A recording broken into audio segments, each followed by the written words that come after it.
Hi friends, good morning. Welcome to my channel.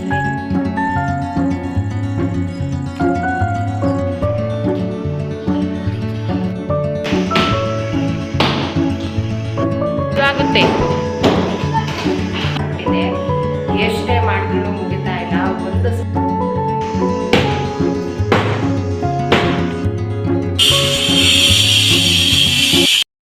Hi friends, good morning. Welcome to my channel. ಎಲ್ಲರೂ ಹೇಗಿದ್ದೀರಾ? ಎಲ್ಲರಿಗೂ ಹೊಸ ವ್ಲಾಗ್ಗೆ welcome ಮಾಡ್ತಾ ಇವತ್ತಿನ ಪುಟಾಣಿ ವ್ಲಾಗನ್ನು ಸ್ಟಾರ್ಟ್ ಮಾಡ್ತಾ ಇದ್ದೀನಿ. ಈ ವ್ಲಾಗ್ ನಿಮಗೆ ಇಷ್ಟ ಆದರೆ ಲೈಕ್ ಮಾಡಿ, ಶೇರ್ ಮಾಡಿ. ಪ್ಲೀಸ್ ನಮ್ಮ ಚಾನಲ್ ಯಾರು ಸಬ್ಸ್ಕ್ರೈಬ್ ಆಗಿಲ್ಲ ಸಬ್ಸ್ಕ್ರೈಬ್ ಮಾಡ್ಕೊಂಡು ಸಪೋರ್ಟ್ ಮಾಡಿ ಅಂತ ಕೇಳ್ಕೊಳ್ತಾ ಇದ್ದೀನಿ. ಬನ್ನಿ ಇವತ್ತಿನ ಈ ಪುಟಾಣಿ ವ್ಲಾಗನ್ನು ಸ್ಟಾರ್ಟ್ ಮಾಡೋಣ. ತೋಟಕ್ಕೆ ಬಂದಿದ್ದೆ, ತೋಟದಿಂದ ವ್ಲಾಗನ್ನು ಸ್ಟಾರ್ಟ್ ಮಾಡ್ತಾ ಇದ್ದೀನಿ. ನೆಟ್ವರ್ಕ್ ಪ್ರಾಬ್ಲಮ್ ಆಗಿಬಿಟ್ಟಿದ್ದೆ ಫೋನಲ್ಲಿ. ಅಪ್ಲೋಡೇ ತುಂಬ ಕಷ್ಟ ಆಗ್ತಾ ಇದೆ. ಹಾಗಾಗಿ ಇದು ವಿಡಿಯೋ ಯಾವಾಗ ಬರುತ್ತೋ ಗೊತ್ತಿಲ್ಲ. ಬಂದರೆ ಬೇಗನೆ ಬರ್ಬೋದು, ಬಂದಿಲ್ಲ ಅಂತಂದರೆ ಒಂದು ವಾರ ಲೇಟಾಗಿ ಕೂಡ ಆಗಬಹುದು. ಗೊತ್ತಿಲ್ಲ ಯಾವಾಗ ಬರುತ್ತೆ ಅಂತ. ಇದು ಮಂಡೇ ವ್ಲಾಗ್ ಆಗಿರುತ್ತೆ. ನೋಡೋಣ ಯಾವಾಗ ಬರುತ್ತೆ ಅಂತ. ಅಪ್ಲೋಡ್ದೇ ಕಷ್ಟ ಆಗಿಬಿಟ್ಟಿದೆ. ಹಾಗಾಗಿ ಸ್ವಲ್ಪ ಸರಿ ಆದರೆ ಬೇಗ ಬರುತ್ತೆ, ಇಲ್ಲಾಂದರೆ ಸ್ವಲ್ಪ ತಡವಾಗಿ ಬರುತ್ತೆ. ಸ್ವಲ್ಪ ಇವಾಗ ಪರವಾಗಿಲ್ಲ ಅಂತ ಅನ್ನಿಸ್ತು. ಬುಧವಾರ ಆಗಬಹುದು. ಮೊನ್ನೆ ಎಲ್ಲ ವ್ಲಾಗಲ್ಲಿ ತೋರಿಸಿದೆ ಎಷ್ಟು ಮಳೆ ಬಂದಿದೆ ಅಂತ. ಒಂದು ದಿನ ಮಳೆ ಬಂದಿಲ್ಲ ಅಷ್ಟೇ. 3 ದಿನ ಕಂಟಿನ್ಯೂಸ್ ಆಗಿ ಮಳೆ ಬಂದಿತ್ತು. ಆದರೂ ನೋಡಿ ಒಂದೇ ದಿನಕ್ಕೆ ನೆಲ ಎಲ್ಲ ಡ್ರೈ ಆಗಿಬಿಟ್ಟಿದೆ. ನಮ್ಮ ಕಡೆ ನೆಲ ಹಾಗೇನೆ ನೋಡಿ, ಕಳೆ ತೆಗಿಯೋದಕ್ಕೇ ಬರ್ತಾಯಿಲ್ಲ. ಬಿಗೆ ಹಾಕಿದೆ, ನೀರು ಹಾಯಿಸ್ತಾನೆ ಇರಬೇಕು. ಇಲ್ಲ ಅಂತಂದರೆ ಈ ಥರ ಸ್ವಲ್ಪ ಕಷ್ಟ ಆಗುತ್ತೆ. ಎಷ್ಟೇ ಮಳೆ ಬಂದ್ರೂ ಮಳೆ ನಿಲ್ಲೋದಿಲ್ಲ. ಫುಲ್ ಎಲ್ಲ ಡ್ರೈ ಅಂತ ಅನಿಸುತ್ತೆ. ಒಂದೇ ದಿನ ಅಷ್ಟೇ ತ್ಯಾವ ಅಂತ ಅನಿಸೋದು. ಕಳೆ ಎಲ್ಲ ತೆಗೆದು ವಾಪಸ್ ಮನೆಗೆ ಹೋಗಿ ಇವತ್ತಂತೂ ಬ್ಯುಸಿ ರೊಟೀನ್ ಅಂತ ಹೇಳ್ಬೋದು. ತಮ್ಮನೇಲಿ ನೋಡಿರ್ತೀರಾ, ನಿಮಗೆ ಅನ್ನಿಸ್ಬೋದು ಅಯ್ಯೋ ಮತ್ತೇನೋ ಮಾಡಿಸ್ತಾ ಇದ್ದಾರಲ್ಲ ಇವರು ಅಂತ. ತುಂಬ ದಿನದಿಂದ ಅಂದ್ಕೊಂಡು ಮಾಡಿಸಿರಲಿಲ್ಲ. ಪೇಂಟ್ ಮಾಡಿಸ್ಬೇಕಾದ್ರೆ ಈ ಐಡಿಯಾ ಇರಲಿಲ್ಲ ಮಾಡಿಸ್ಬೇಕು ಅಂತ. ಹಾಗಾಗಿ ಫಸ್ಟ್ ಅರ್ಧ ಸ್ಟಾರ್ಟ್ ಮಾಡಿದ್ವಿ. ಮನೆ ಕಂಪ್ಲೀಟ್ ಪೇಂಟ್ ಏನು ಆಗಿರಲಿಲ್ಲ. ಇವತ್ತು ಬೆಳಗ್ಗೆ ತಿಂಡಿಗೆ ಚಪಾತಿ ಮತ್ತು ಬೀಟ್ರೋಟ್ ಪಲ್ಯ ಮಾಡಿದ್ದೆ. ರೆಸಿಪಿ ಇನ್ನೇನು ಶೇರ್ ಮಾಡಲಿಲ್ಲ. ನಾನು ಮಾಮೂಲಿ ಯಾವ ಥರ ಮಾಡ್ತೀನಿ ಅದೇ ಥರ ಮಾಡಿದ್ದೀನಿ, ಡಿಫ್ರೆಂಟಾಗಿ ಏನು ಮಾಡಿಲ್ಲ. ಹಸು ಹಿಡ್ಕೊಂಡು ನಾನು ಮುಸ್ರೆ ಕುಡಿಸೋಣ ಅಂತ ಬಂದರೆ ನನ್ನ ಮಗಳು ಹಿಡ್ಕೊಂಡು ಮೇಯಿಸ್ಕೊಂಡು ಬರ್ತೀನಿ ಅಂತ ಒಂದು ರೌಂಡಲ್ಲಿ ತನಕ ಹೊಡ್ಕೊಂಡು ಬರ್ತಾ ಇದ್ದಾಳೆ. ಲಡ್ಡುಗೆ ಸಿಕ್ಕಾಬಟ್ಟೆ ಭಯ ಹಸ್ಗಳು ಅಂತಂದರೆ. ಬಟ್ ನಿತ್ಯಾಗೆ ಭಯನೇ ಇಲ್ಲ. ಎಷ್ಟು ನಾವು ಯಾವ ಥರ ಇಟ್ಕೊಳ್ತೀವೋ ಅದೇ ಥರ ಇಟ್ಕೊಳ್ತಾಳೆ. ಅದೇ ಹೇಳಿದ್ನಲ್ಲ, ಮನೆ ಗೋಡೆ ಸ್ವಲ್ಪ ಹೊಡಿತಾ ಇದ್ದೀವಿ, ಮನೆ ಸ್ವಲ್ಪ ಆಲ್ಟ್ರೇಷನ್ ಮಾಡಿಸ್ತಾ ಇದ್ದೀವಿ.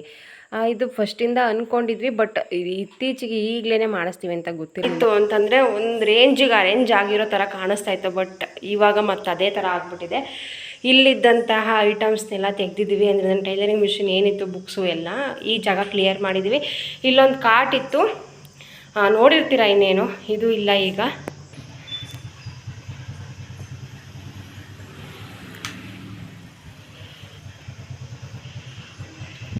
ಕೆಲ್ಸಕ್ಕೆ ಬರೋದಕ್ಕಿಂತ ಮುಂಚೆ ಫಸ್ಟ್ ಯಾವ ಥರ ಇದೆ ತೋರಿಸ್ಬಿಡೋಣ ಅಂತ ಅಂದ್ಕೊಂಡೆ. ನಾನು ಹೋಮ್ ಟೂರ್ ವೀಡಿಯೋನ ಅಪ್ಲೋಡ್ ಮಾಡಿದ್ದೆ. ಯಾರು ನೋಡಿಲ್ಲ ಅವ್ರು ನೋಡಿ. ಆ ಮನೆ ನೋಡಿದರೆ ಗೊತ್ತಿರುತ್ತೆ ಹಳೆ ಮನೆ ಯಾವ ಥರ ಇದೆ, ಅಂದರೆ ಇವಾಗ ಇರೋ ಮನೆ ಯಾವ ಥರ ಇದೆ ಅಂತ ಗೊತ್ತಿರುತ್ತೆ, ಯಾವ ಥರ ಚೇಂಜಸ್ ಮಾಡ್ತೀವಿ ಅಂತ. ಅದು ನೋಡಿ ಈ ವಿಡಿಯೋ ನೋಡಿದರೆ ಗೊತ್ತಾಗುತ್ತೆ. ಅವ್ರು ಬಂದರು, ಹಾಗಾಗಿ ನಾನು ಮತ್ತೆ ಮಾತಾಡಲಿಲ್ಲ, ವಾಯ್ಸ್ ಓವರ್ ಕೊಡ್ತಾ ಇದ್ದೀನಿ. ಈ ರೂಮು ಪಾತ್ರೆ ತುಂಬಿದ್ದೀನಿ ಅಂತ ತೋರಿಸಿದೆ. ಪೇಂಟ್ ಸಿಕ್ಕಾಬಟ್ಟೆ ಚೆನ್ನಾಗಿ ಕಾಣಿಸ್ತಾ ಇದೆ ಅಲ್ವಾ. ತುಂಬ ನೀಟಾಗಿ ಫಿನಿಶಿಂಗ್ ಬಂದಿದ್ದು, ತುಂಬ ಚೆನ್ನಾಗಿ ಕಾಣಿಸ್ತಾ ಇತ್ತು. ಬಟ್ ಇಲ್ಲಿ ಈ ಗೋಡೆ ಇರೋದಿಲ್ಲ, ಚೇಂಜ್ ಆಗುತ್ತೆ. ಈ ರೂಮಿನ ಸ್ವಲ್ಪ ಪೇಂಟ್ ವೇಸ್ಟ್ ಆಗುತ್ತೆ ಅಷ್ಟೇ. ಇನ್ನೆಲ್ಲೂ ಕೂಡ ಪೇಂಟ್ ಮಾಡಿಸಿರಲಿಲ್ಲ. ಮಾಡಿಸಿರೋ ಹತ್ರ ಇನ್ನೇನು ಆಲ್ಟ್ರೇಷನ್ ಇಲ್ಲ. ಈ ರೂಮಲ್ಲಿ ರೂಮ್ ಆಗಲ್ಲ, ಇದು ಹಾಲ್ ಆಗುತ್ತೆ. ಈ ಗೋಡೆ ಓಪನ್ ಆಗುತ್ತೆ, ಡೈರೆಕ್ಟ್ ಒಂದು ದೊಡ್ಡ ಹಾಲ್ ಆಗುತ್ತೆ. ಇಲ್ಲಿ ಮೇಕಪ್ ಸ್ಟ್ಯಾಂಡ್ ಆಚೆಲ್ಲಿತ್ತು, ಅದು ಇಲ್ಲಿಗೆ ಬಂದಿದೆ. ಅದಿನ್ನು ಮುಂದೆ ಮನೆಯೆಲ್ಲ ಫುಲ್ ರೆಡಿ ಆದಮೇಲೆ ನೋಡೋಣ ಎಲ್ಲಿಗೆ ಇಡೋದು ಅಂತ. ನನ್ನ ಮಗಳಂತೂ ಟಿ ವಿ ನೋಡ್ತಾ ಮಲಗಿದ್ದಾಳೆ. ಅವಳದೇ ಚಂದ ಅಂತ ಅನಿಸುತ್ತೆ. ಅವ್ರು ಬಂದರು, ಬಂದಮೇಲೆ ಅವರು ಏನೇನು ಮಾಡೋದು ಅಂತ ಒಂದು ಸಲ ಕೇಳಿದರು. ಫಸ್ಟಲ್ಲೇ ಹೇಳಿದ್ವಿ ಏನೇನು ಮಾಡೋದು ಅಂತ. ಇನ್ನೊಂದು ಸಲ ಅಂದರೆ ಪ್ರತಿದಿನ ಕೆಲಸ ಮಾಡ್ತಾ ಇರ್ತಾರಲ್ವ, ಏನಾದರೂ ಮತ್ತೆ ತಪ್ಪು ಮಾಡಿದರೆ ಅಂತ ಮರ್ತೋಗಿರುತ್ತೆ, ಕನ್ಫ್ಯೂಸ್ ಆಗಿ ಮತ್ತೇನಾದರೂ ಮಾಡಿಬಿಟ್ರೆ ಅಂತ ಮತ್ತೆ ಇನ್ನೊಂದು ಸಲ ಎಲ್ಲ ಕೇಳಿದರು ಏನೇನು ಮಾಡೋದು ಅಂತ.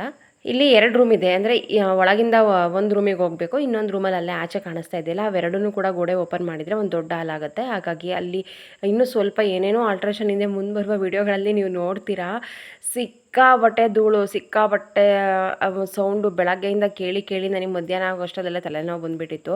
ಅಷ್ಟು ಸಣ್ಣ ಧೂಳಿದೆ, ಲಪ್ಪ ಹೊಡಿಬೇಕಾದ್ರೆ ಮತ್ತೆ ಧೂಳಾಗುತ್ತೆ. ಈ ಧೂಳು ಎಷ್ಟೊತ್ತಿಗೆ ಕ್ಲೀನ್ ಆಗಿಬಿಡುತ್ತೆ ಅಂತ ಒಂದೇ ದಿನಕ್ಕೆ ಅನ್ನಿಸ್ತು. ಬಟ್ ಒಂದೇ ದಿನಕ್ಕೆ ಕ್ಲೀನ್ ಆಗೋದಲ್ಲ, ಒಂದು ವಾರ ಆದ್ರೂ ಮುಗಿಯೋದಿಲ್ಲ. ಇದು ಒಂದು ವಾರ, 4-5 ದಿನ, ಒಂದು ವಾರ ಟೈಮ್ ತೊಗೊಳುತ್ತೆ. ಪೇಂಟಿಂಗಿಂದ ಒಂದು ವಾರ ಟೈಮ್ ತೊಗೊಳುತ್ತೆ. ಇನ್ನೂ ಒಂದು 10-15 ದಿನ ಇದೇ ಧೂಳಿರುತ್ತೆ. ಗೊತ್ತಿಲ್ಲ ಕಂಟಿನ್ಯೂಸ್ ಆಗಿ ಮುಗಿಯುತ್ತೋ, ಮತ್ತು ಅದಕ್ಕೇನಾದ್ರೂ ಅಡೆತಡೆ ಆಗುತ್ತೋ ಗೊತ್ತಿಲ್ಲ. ಸ್ಟಾರ್ಟ್ ಮಾಡೋದಂತೂ ಮಾಡಿದ್ವಿ. ಮತ್ತು ಅವ್ರಿಗೆ ಬಂದಾಗ ಟೀ ಮಾಡಿಕೊಡ್ಬೇಕಿತ್ತು. ಹಾಗಾಗಿ ಟೀಗಿಟ್ಟಿದ್ದೆ. ನನ್ನ ಮಗಳು ಪೂಜೆ ಮಾಡಿದ್ಲು, ಸ್ನಾನ ಮಾಡ್ಕೊಂಡು ಬಂದು. ಮನೇಲಿ ಬೇಗ ಪೂಜೆ ಆಗಿಬಿಟ್ರೆ ಒಂದು ಸಮಾಧಾನ. ಹಾಗಾಗಿ ಅವರಿಗೆ ಟೀ ಎಲ್ಲ ಕಾಯಿಸ್ಕೊಟ್ಟೆ. ನಾನು ಟೀ ತೊಗೊಂಡೋಗೋ ಅಷ್ಟರಲ್ಲಿ ಇಷ್ಟು ಕೆಲಸ ತೆಗೆದಿದ್ರು. ಸಿಕ್ಕಾಪಟ್ಟೆ ಗಟ್ಟಿ ಇದೆ, ತೆಗಿಯೋದಷ್ಟು ಈಸಿ ಇರಲಿಲ್ಲ. ಅವರು ಕೂಡ ಹೇಳ್ತಿದ್ರು ತುಂಬ ಸ್ಟ್ರಾಂಗಾಗಿ ಕಟ್ಬಿಟ್ಟಿದ್ದಾರೆ, ತೆಗಿಯೋದು ಕಷ್ಟ ಆಗ್ತಾ ಇದೆ ಅಂತ. ನಮಗೂ ತೆಗಿಬೇಕು ಅನ್ನೋ ಯಾವುದೇ ಆಸೆ ಇರಲಿಲ್ಲ, ಬಟ್ ಸ್ವಲ್ಪ ಆಲ್ಟ್ರೇಷನ್ ಬೇಕಿತ್ತು. ಮುಂದೆ ನಿಮಗೇನಾದರೂ ಡೌಟ್ಸ್ ಇದ್ದು ನೀವು ಕೇಳಿದರೆ ಮುಂದೆ ಅದಕ್ಕೆ ಆನ್ಸರ್ ಮಾಡ್ತೀನಿ ಯಾಕೆ ತೆಗ್ದೆ ಅಂತ. ಇವಾಗ ಬಸ್ಸಾಂಬಾರು ಮಾಡ್ತಾಯಿದ್ದೀನಿ. ಮೊಳಕೆ ಹುರುಳಿಕಾಳು, ಸೊಪ್ಪು, ಬೇಳೆ ಹಾಕಿ ಫಸ್ಟು ಒಗ್ಗರಣೆ ಏನೇನು ಮಾಡೋದೆಲ್ಲ ಮಾಡಿ ಎತ್ತಿಟ್ಕೊಳ್ತೀನಿ. ಅಂದರೆ ಸಾಂಬಾರು ಒಗ್ಗರಣೆ, ಇನ್ನೊಂದು ಖಾರ ರುಬ್ಬೋದಕ್ಕೆ, ಇನ್ನೊಂದು ಕಾಳು ಪಲ್ಯಕ್ಕೆ, ಮೂರಕ್ಕೂ ಕೂಡ ಒಗ್ಗರಣೆ ಮಾಡಿ ಎತ್ತಿಟ್ಕೊಳ್ತೀನಿ. ಈ ಕಡೆ ನೋಡಿ ಮೊಳಕೆ ಹುರುಳಿಕಾಳು, ತೊಗರಿಬೇಳೆ, ಸೊಪ್ಪು ಚೆನ್ನಾಗಿ ಬೆಂದಿದ್ದೆ. ಉಪ್ಪು ನೀರಾಗಿ ಚೆನ್ನಾಗಿ ಬೇಯಿಸ್ಕೊಂಡಿದ್ದೆ. ಅದ್ರ ರಸ ತೆಗೆದು ಸಾಂಬಾರು ಮಾಡ್ತೀನಲ್ಲ ಆ ಪಾತ್ರೆಗೆ ಹಾಕ್ಕೊಳ್ತೀನಿ. ಕಾಳು ಪಲ್ಯಕ್ಕೆ ಒಗ್ಗರಣೆ ಮಾಡಿಟ್ಕೊಂಡಿದ್ದೀನಲ್ಲ ಆ ಪಾತ್ರೆಗೆ ಕಾಳೆಲ್ಲ ತೆಗೆದು ಹಾಕ್ತೀನಿ. ಒಗ್ಗರಣೆ ಎಲ್ಲ ಮಾಡಿಟ್ಕೊಂಡ್ರೆ ಬೇಗನೆ ಆಗಿಬಿಡುತ್ತೆ. ಈ ಸಾಂಬಾರು ಮಾತ್ರ ತುಂಬ ಚೆನ್ನಾಗಿತ್ತು. ಸೊಪ್ಪು ಮತ್ತು ಮೊಳಕೆ ಹುರುಳಿಕಾಳು ಆರೋಗ್ಯಕ್ಕೂ ತುಂಬ ಒಳ್ಳೆಯದು. ಟೇಸ್ಟ್ ಕೂಡ ತುಂಬ ಚೆನ್ನಾಗಿ ಬಂದಿತ್ತು. ಈ ಕಡೆ ಕಾಳು ಪಲ್ಯ ಕೂಡ ರೆಡಿ ಆಯಿತು. ಲಡ್ಡುಗಂತೂ ಫೇವ್ರೇಟ್ ಅಂತಲೇ ಹೇಳ್ಬೋದು. ಈ ಥರ ಯಾವುದೇ ಕಾಳುಗಳನ್ನು, ಸೊಪ್ಪುಗಳನ್ನು ಬೇಯಿಸಿ ಒಗ್ಗರಣೆ ಮಾಡಿಕೊಟ್ರೆ ತುಂಬ ಇಷ್ಟಪಟ್ಟು ತಿಂತಾಳೆ. ಈ ಕಡೆ ಹುಣಸೆಹಣ್ಣಿನ ರಸ, ಉಪ್ಪು, ಸ್ವಲ್ಪ ನೀರು, ಸಾಂಬಾರು ಕನ್ಸಿಸ್ಟೆನ್ಸಿ ನೋಡ್ಕೊಂಡು ನೀರು ಹಾಕ್ಕೊಳ್ಳೋದು. ಚೆನ್ನಾಗಿ ಕುದಿಸ್ಕೊಂಡ್ರೆ ಬಸ್ಸಾಂಬಾರು ರೆಡಿ ಆಯಿತು. ತುಂಬ ಚೆನ್ನಾಗಿರುತ್ತೆ. ನಂಗೆ ತುಂಬ ಇಷ್ಟ. ನನಗೆ ತರಕಾರಿ ಸಾಂಬಾರ್ಗಿಂತ ಬಸ್ಸಾಂಬಾರು ಅಂದರೆ ತುಂಬಾ ಇಷ್ಟ. ಅಡುಗೆ ಎಲ್ಲ ಮುಗಿಸೋ ಅಷ್ಟರಲ್ಲಿ ಎಷ್ಟೋ ಕೆಲಸ ಮಾಡಿದರು ಅವರು. ನೋಡಿ ಇಲ್ಲಿ ಯಾವ ಥರ ಇದೆ ಅಂತ. ಅವ್ರಿಗೆ ಇಷ್ಟು ಗೋಡೆಗೆ ಎಷ್ಟು ಬರ್ತಾಯಿತ್ತು ಅಂತಂದರೆ ಅವ್ರು ಅವಾಗವಾಗಲೇ ಎಲ್ಲ ತೆಗೆದು ಕ್ಲೀನ್ ಮಾಡ್ಕೊಳ್ತಾಯಿದ್ರು. ಅಂದರೆ ಆಚೆಗೆಲ್ಲ ಹಾಕಿ ಬರ್ತಾಯಿದ್ರು. ಆದ್ರೂ ಕೂಡ ಸಿಕ್ಕಾಪಟ್ಟೆ ಟೈಮ್ ತೊಗೊಳ್ತು. ನಾವು ಅಂದ್ಕೊಂಡಿರಲಿಲ್ಲ ಇಷ್ಟು ಟೈಮ್ ತೊಗೊಳುತ್ತೆ ಇಷ್ಟೇ ಅಂತ. ಒಂದು ದಿನಕ್ಕೆ ಎಲ್ಲ ಕಟ್ ಮಾಡಿ ತೆಗೆದು ಮುಗಿಯುತ್ತೆ. ಇನ್ನೊಂದು ದಿನ ಕೆಲಸ ಶುರು ಮಾಡ್ಕೊಳ್ಳೋದು ಅಂತ ಅಂದ್ಕೊಂಡೆ. ಬಟ್ ಅರ್ಧ ಕೆಲಸ ಅಂದರೆ ಅರ್ಧ ತೆಗಿಯೋದು ಮಾತ್ರ ಉಳ್ಕೊಂಡಿದೆ. ಇನ್ನೂ ಅರ್ಧ ಕಟ್ ಮಾಡಿ ತೆಗಿಯೋದು ನಾಳೆ ಇದೆ. ನೀವೇನಾದರೂ ಮಾಡ್ಕೊಳ್ಳಿ, ನನ್ನ ಪಾಡಿಗೆ ನಾನು ಆಟ ಆಡ್ಕೊಂಡಿರ್ತೀನಿ ಅಂತ ನನ್ನ ಬಂಗಾರಿ ಆಟ ಆಡ್ತಾಯಿದ್ಲು. ಅಲ್ಲಿ ಆಟ ಆಡೋದನ್ನು ನೋಡೋದೇ ಒಂಥರ ಖುಷಿ. ಅದೇನೋ ರ್ಯಾಬಿಟ್ ಅಂತೆ, ನಾನು ಕೆಳಗೆ ಹೋಗ್ತೀನಿ ಆಟ ಆಡ್ತೀನಿ ಅಂತೆಲ್ಲ ಆಟ ಆಡ್ತಾಯಿದ್ಲು. ಇವಾಗ ಇದೇನು ನೋಡ್ತಾ ಇದ್ದೀರಾ, ಈ ಶೆಲ್ಫು, ಇದು ಕೂಡ ಈ ಜಾಗದಲ್ಲಿ ಇರೋದಿಲ್ಲ, ಸ್ವಲ್ಪ ಮುಂದೆ ಬರುತ್ತೆ. ಇವತ್ತು ಕೂಡ ಬ್ಯುಸಿ ಅಂತಲೇ ಹೇಳ್ಬೋದು. ಬೆಳಗ್ಗೆಯಿಂದ ಎಲ್ಲ ಐಟಮ್ಸ್ ಆ ಕಡೆಯಿಂದ ಈ ಕಡೆ ಎತ್ತಿಡೋದು, ಪ್ಯಾಕ್ ಮಾಡೋದು, ತೆಗೆದಿಡೋದು ಇದ್ದೇ ಆಗ್ಬಿಟ್ಟಿದೆ. ಎಷ್ಟೇ ಮಾಡಿದ್ರೂ ಮುಗಿತಾ ಇಲ್ಲ. ಒಂದು ಸಲ ಅರೇಂಜ್ ಆಗೋವರೆಗೂ ತುಂಬಾ ಕಷ್ಟ. ಬಟ್ ಮನೆಯೆಲ್ಲ ಖಾಲಿ ಮಾಡ್ತಾರಲ್ಲ, ಅವ್ರು ಏನು ಖಾಲಿ ಮಾಡ್ತಾರೆ ಅಂತ ಗೊತ್ತಿಲ್ಲ ಎಷ್ಟು ಕಷ್ಟಪಟ್ಟು ಖಾಲಿ ಮಾಡ್ತಾರೆ ಅಂತ ಅಂದ್ಕೊಳ್ತೀನಿ. ಅವ್ರಿಗೆ ಇಷ್ಟೊಂದು ಐಟಮ್ಸ್ ಇಟ್ಕೊಂಡಿರೋದಿಲ್ಲ, ಸಿಂಪಲ್ಲಾಗಿ ಎಷ್ಟು ಬೇಕಷ್ಟು ಇಟ್ಕೊಂಡಿರ್ತಾರೆ ಅಂತ. ಹಳ್ಳಿ ಮನೆಯಲ್ಲಿ ಎಲ್ಲದೂ ಇರುತ್ತೆ. ಅಂದರೆ ತೋಟಕ್ಕೆ ತೊಗೊಂಡೋಗೋದು, ಈ ಥರ ಐಟಮ್ಸ್ ಎಲ್ಲ ಜಾಸ್ತಿ ಇರೋದ್ರಿಂದ ತುಂಬ ಕಷ್ಟ ಆಗ್ತಾಯಿದೆ ಎತ್ತಿಡೋದು. ಇದು ಕೂಡ ಅಡುಗೆ ಮನೆ ಈ ಥರ ಇರಲ್ಲ, ಎಲ್ಲ ಚೇಂಜ್ ಆಗುತ್ತೆ.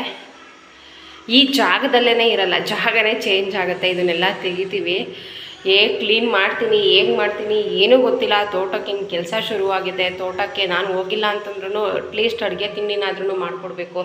ದಾಳಿಂಬೆ ಹತ್ರ ಹಿಂಗೆ ದಡಿ ನೋಡೋಕ್ಕೆ ಬರ್ತಾರೆ, ದಾರ ಬಿಡೋದಕ್ಕೆ, ತಂತಿ ಬಿಡೋದಕ್ಕೆ, ಶುಂಠಿ ಗೊಬ್ಬರ ಹಾಕೋದಕ್ಕೆ, ಕಳೆ ತೆಗಿಯೋದಕ್ಕೆ, ಶುಂಠಿ ಆಗೋದಕ್ಕೆ, ಈ ಥರ ಹೇಳ್ತಾ ಹೋದರೆ ಕೆಲಸ ಸಾಲುಗಳೇ ಇದೆ. ಅದು ಹೇಗೆ ಮುಗಿಸ್ತೀವಿ ಅಂತ ಗೊತ್ತಿಲ್ಲ. ಈ ಕೆಲಸನೂ ಜೊತೆಗೆ ಶುರುವಾಗಿದೆ.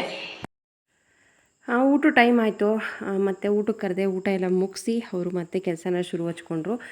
ಎಷ್ಟು ಬಿಗಿ ಇತ್ತು ಅಂತಂದರೆ ಇಬ್ಬರು ಕೂಡ ಈ ಕಡೆ ಆ ಕಡೆಯಿಂದ ಹೊಡಿತಾಯಿದ್ರು. ಗೋಡೆ ಕಟ್ ಮಾಡಿ ತೆಗಿಯೋದು ಇಷ್ಟೊಂದು ಕಷ್ಟ ಅಂತ ಗೊತ್ತಿರಲಿಲ್ಲ. ನಾನು ವ್ಲಾಗಲ್ಲಿ ತೋರಿಸಿರೋವಷ್ಟು ಈಸಿ ಅಲ್ಲ, ತುಂಬ ಟೈಮ್ ತೊಗೊಂಡಿದ್ದಾರೆ ಅದನ್ನು ಕ್ಲೀನ್ ಮಾಡೋದಕ್ಕೆ, ಮತ್ತು ತಾಚೆಗೆ ಹಾಕೋದಕ್ಕೆ, ಅದನ್ನೆಲ್ಲ ತೆಗಿಯೋದಕ್ಕೆ. ಈ ಥರ ಹೇಳ್ತಾ ಹೋದರೆ ತುಂಬ ಕಷ್ಟಪಟ್ಟಿದ್ದಾರೆ. ಅಷ್ಟು ಈಸಿ ಅಲ್ಲ ಕಟ್ಟಿರೋ ಗೋಡೆ ತೆಗಿಯೋದು ಅಂತ ಅಂದರೆ. ಮತ್ತು ಈ ಕಡೆ ಸ್ವಲ್ಪ ಅದೇ ಹೇಳಿದ್ನಲ್ಲ, ಈ ರೂಮು ಈ ಥರ ಇರೋದಿಲ್ಲ, ಇದನ್ನು ಕೂಡ ಓಪನ್ ಮಾಡ್ತೀವಿ, ಒಂದು ದೊಡ್ಡ ಹಾಲ್ ಆಗುತ್ತೆ ಅಂತ. ಅದಕ್ಕೆ ನಮಗೆ ಪೂರ್ತಿ ಗೋಡೆ ತೆಗಿಯೋದೇನು ಬೇಡವಿತ್ತು, ಮಧ್ಯೆ ಆರ್ಚ್ ಥರ ಬೇಕಿತ್ತು. ಅದು ಕೊನೆಗೂ ಆರ್ಚ್ ಥರ ಆಗಲಿಲ್ಲ.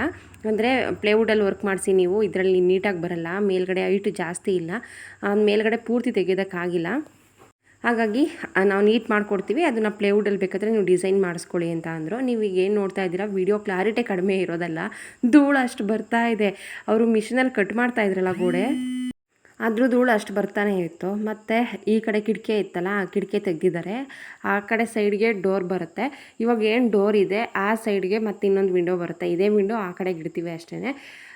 ಆ ಕಡೆ ಮಧ್ಯದಲ್ಲಿ ಏನು ಇವಾಗ ಓಪನ್ ಕಾಣಿಸ್ತಾ ಇದೆಯಲ್ಲ ಡೋರ್, ಅದನ್ನು ಮುಚ್ಚಿಸ್ತೀವಿ. ಹೇಳ್ತಾ ಹೋದರೆ ಅರ್ಥ ಆಗಲ್ಲ, ಮುಂದೆ ಕೆಲಸ ಆಗಬೇಕಾದ್ರೆ ತೋರಿಸ್ತೀನಿ. ಇವತ್ತಿನ ಅಪ್ಡೇಟ್ಸ್ ಇದಾಗಿತ್ತು. ನಿಮಗೆ ಇಷ್ಟ ಆದರೆ ಲೈಕ್ ಮಾಡಿ, ಶೇರ್ ಮಾಡಿ, ನಮ್ಮ ಚಾನಲ್ಗೆ ಸಬ್ಸ್ಕ್ರೈಬ್ ಆಗಿ. Thank you.